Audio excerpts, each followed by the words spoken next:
আজ হলো 16 জুন। আজকের দিনে তৈরি হওয়া গুরুত্বপূর্ণ কারেন্ট অ্যাফেয়ার্সগুলো আমরা এই ভিডিওতে ডিসকাস করবো, যা বিভিন্ন চাকরি পরীক্ষার জন্য গুরুত্বপূর্ণ।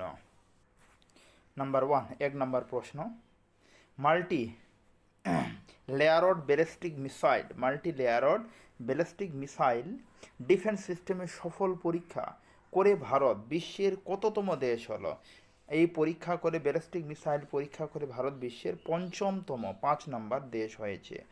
ডিআরডিও দ্বারা সফলভাবে পরীক্ষিত কোনো যে ধরনের, একটা জিনিস এখানে মনে রাখবেন, যে ধরনের ব্যালিস্টিক মিসাইল যখন পরীক্ষা করা হয় তাহলে ডিআরডিও এই সংস্থা দ্বারা কিন্তু পরীক্ষা করা হয়, এর দ্বারা সফলভাবে পরীক্ষিত। আমেরিকা, রাশিয়া, চীন, ইসরায়েলের পর ভারত এই বিরল ক্ষমতা অর্জন করেছে। বায়ুমণ্ডলের ভেতরে মহাকাশে শত্রুর মিসাইল ধ্বংস করতে সক্ষম, মানে রাডার সিস্টেম যেমন হয় ওই রকম, কিন্তু যে বায়ুমণ্ডলের ভেতরে এবং মহাকাশে শত্রুর মিসাইল ধ্বংস করতে কিন্তু সক্ষম। তারপরে নাম্বার 2, ভারতের নতুন সেনাপ্রধান হিসাবে কে নিযুক্ত হয়েছেন? Lieutenant general Dheeraj Seth. আবার বলছি, ভারতের নতুন সেনাপ্রধান হিসাবে কে নিযুক্ত হলেন? লেফটেন্যান্ট জেনারেল ধীরজ শেঠ নিযুক্ত হলেন। জেনারেল উপেন্দ্র দ্বিবেদীর স্থলাভিষিষ্ট হবেন, মানে এর আগে তাহলে সেনাপ্রধান কে ছিলেন? উপেন্দ্র দ্বিবেদী, তার পরিবর্তে এবার হবেন ধীরজ শেঠ। তিনি ভারতীয় সেনাবাহিনীর 31তম সেনাপ্রধান। এবার বলা হয় যে ধীরজ শেঠ ভারতীয় সেনাবাহিনীর কততম সেনাপ্রধান? 31তম সেনাপ্রধান। আর্মি ডে 15ই জানুয়ারি। এখানে একটা জিনিস মনে রাখা জরুরি যে আর্মি ডে কবে পালিত হয়? 15ই জানুয়ারি আর্মি ডে পালিত হয়। তারপরের প্রশ্ন নাম্বার 3, মানব মস্তিষ্কের বিশ্বের সবচেয়ে বিস্তারিত 3D অ্যাটলাস এনকোর কোড আইআইটি প্রকাশ করেছে। মানব মস্তিষ্কের বিশ্বের সবচেয়ে বিস্তারিত 3D অ্যাটলাস এনকোর কোন আইআইটি প্রকাশ করে? উত্তর হবে আইআইটি মাদ্রাজ। যে মানব মস্তিষ্কের বিশ্বের সবচেয়ে বিস্তারিত 3D অ্যাটলাস এনকোর, মনে যেন থাকে, 3D অ্যাটলাস এনকোর কোন আইআইটি প্রকাশ করেছে? মাদ্রাজ। এটি জন্মের আগে থেকে বৃদ্ধ বয়স পর্যন্ত মস্তিষ্কের বিকাশ ম্যাপ করবে, মানে এটি জন্ম থেকে মৃত্যু অবধি মস্তিষ্কের বিকাশ ম্যাপ করবে।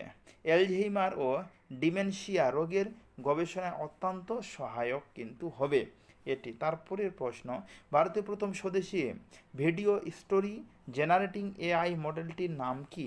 ভারতের প্রথম স্বদেশী video story generating AI model, এর নাম কি? ভার্জা।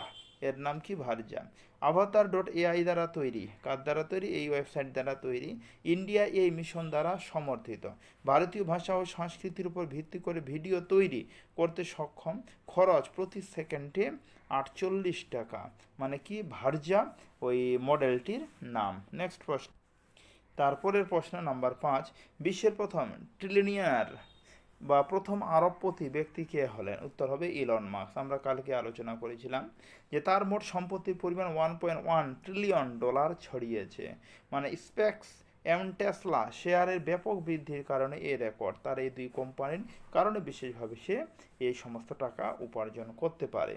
নাম্বার হলো 6, গ্লোবাল পিস ইন্ডেক্স ভারতের অবস্থান কত? 127তম। আমি আগেই বলেছিলাম এর আগের দিনে। Institute for economics and piece এর রিপোর্ট প্রকাশ করেছে। সেক্ষেত্রে প্রথম স্থানে রয়েছে সুখের দেশ যেটা বলা হয় আইসল্যান্ড রয়েছে কি প্রথম স্থান। আর ভারতের আগের স্থান ছিল 115 2025 সালে, এবার হয়ে গেছে 127 ভারতের স্থান। র্যাঙ্ক কিছুটা পিছিয়েছে ভারতের, তবে সুখের দেশ হিসাবে নাম্বার 1-এ কে রয়েছে? আইসল্যান্ড। নাম্বার 2-এ কে রয়েছে? ডেনমার্ক, মনে যেন থাকে। তারপরের প্রশ্ন, গিগ কর্মীদের জন্য আন্তর্জাতিক কর্মসংস্থান মান নির্ধারণকারী প্রথম বৈশ্বিক চুক্তি কোন সংস্থা গ্রহণ করেছে? উত্তর আন্তর্জাতিক শ্রম সমস্যা বা আইএলও, ইন্টারন্যাশনাল লেবার অর্গানাইজেশন পুরো নাম। আন্তর্জাতিক শ্রম সংস্থার 114তম কনভেনশনে 193টি অনুমোদিত হয়েছে। গিগ কর্মীদের ন্যূনতম মজুরি বা সামাজিক নিরাপত্তা নিশ্চিত করা এটি কিন্তু মূল চুক্তি।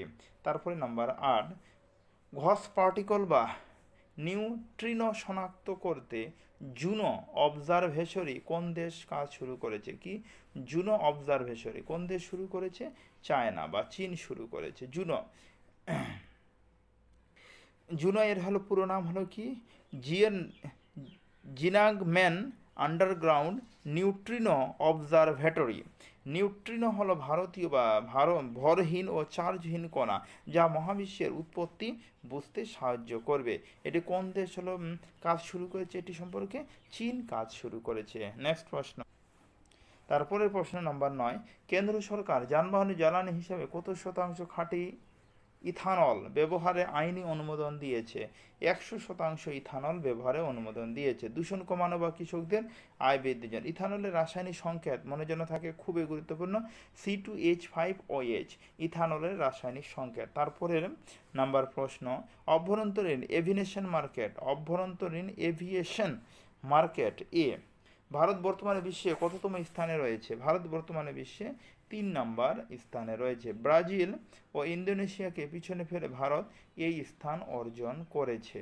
প্রথম স্থানে রয়েছে আমেরিকা, দ্বিতীয় স্থানে রয়েছে কিন্তু চীন। অভ্যন্তরীণ এভিয়েশন মার্কেট বা DVM মনে যেন থাকে, তৃতীয় স্থানে ভারত রয়েছে। নেক্সট প্রশ্ন।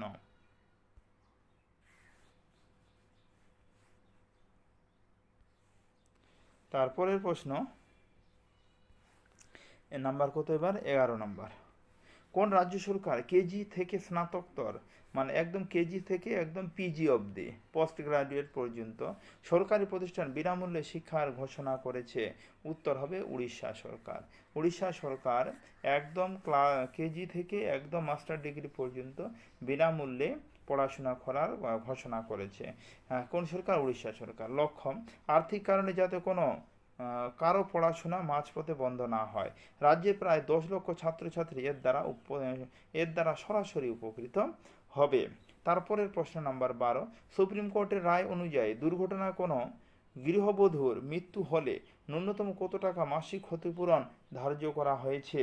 মানে সুপ্রিম কোর্টের রায় অনুযায়ী দুর্ঘটনায় কোনো গৃহবধূর মৃত্যু হলে ন্যূনতম কত টাকা মাসিক ক্ষতিপূরণ ধার্য করা হয়েছে? 3,000 টাকা। কোনো গৃহবধূ যদি দুর্ঘটনায় মৃত্যু হয়, সেক্ষেত্রে সুপ্রিম কোর্ট জারি করেছে প্রতি মাসে তার পরিবারকে 3,000 টাকা প্রদান করা হবে। গৃহবধূর অমূল্য গৃহকর্ম বা আর্থিক পরিচালনায় স্বীকৃতি স্বরূপ এই ঐতিহাসিক রায়। মোটর ভেহিক্যাল অ্যাক্ট 1988 এর অধীনে এই ক্ষতিপূরণ দেওয়া হবে। কত অধীনে? 1988 এর অধীনে এই ক্ষতিপূরণ তাকে প্রদান করা হবে। নেক্সট প্রশ্ন। তারপরের প্রশ্ন নাম্বার হলো 13 নম্বর। সম্প্রতি আন্তর্জাতিক ক্রিকেটদের সব ফরম্যাটে থেকে অবসর নেওয়া কেন উইলিয়ামস কোন দেশের খেলোয়াড় ছিলেন? কেন উইলিয়ামস উত্তর হবে নিউজিল্যান্ডের খেলোয়াড় ছিলেন। তিনি নিউজিল্যান্ডের প্রাক্তন অধিনায়ক ছিলেন। তার নেতৃত্বে নিউজিল্যান্ড 2021 সালে ভারতকে হারিয়ে বিশ্বে প্রথম টেস্ট চ্যাম্পিয়নশিপে কিন্তু T20 চ্যাম্পিয়নশিপে কিন্তু নিউজিল্যান্ড জিতেছিল ভারতকে হারিয়ে। তারপরের প্রশ্ন, Russian grand sand master cup 2026 জেতা প্রথম ভারতীয় স্যান্ড আর্টিস্ট কে ছিলেন? উত্তর সুদর্শন পট্টনায়ক ছিলেন স্যান্ড আর্টিস্ট। তিনি উড়িষ্যার বাসিন্দা। পদ্মশ্রী পুরস্কার প্রাপ্ত তিনি একজন শিল্পী। তাকে ভারতের প্রথম ডিজিটাল জনশুমারির ব্র্যান্ড অ্যাম্বাসেডরও বলা হয়। তাহলে ভারতের প্রথম, মনে রাখবে এখানে, যে ভারতের প্রথম ডিজিটাল জনশুমারির ব্র্যান্ড অ্যাম্বাসেডর কে? সুদর্শন পট্টনায়ক। তারপরের প্রশ্ন নাম্বার 15, বিশ্ব রক্তদাতা দিবস বা blood donor day, world blood donor day কবে পালিত হয়? 14 জুন। আমরা কালকে আলোচনা করেছি। এবারের থিম ছিল মানবতার এক ফোঁটা রক্তদান করুন, জীবন বাঁচান। এবছর 2026 সালে কিন্তু theme blood donor day. Number হলো 16, বিশ্ব পবন দিবস কবে পালিত হয়? পবন মানে আমরা জানি বাতাস। বিশ্ব পবন দিবস হলো কি?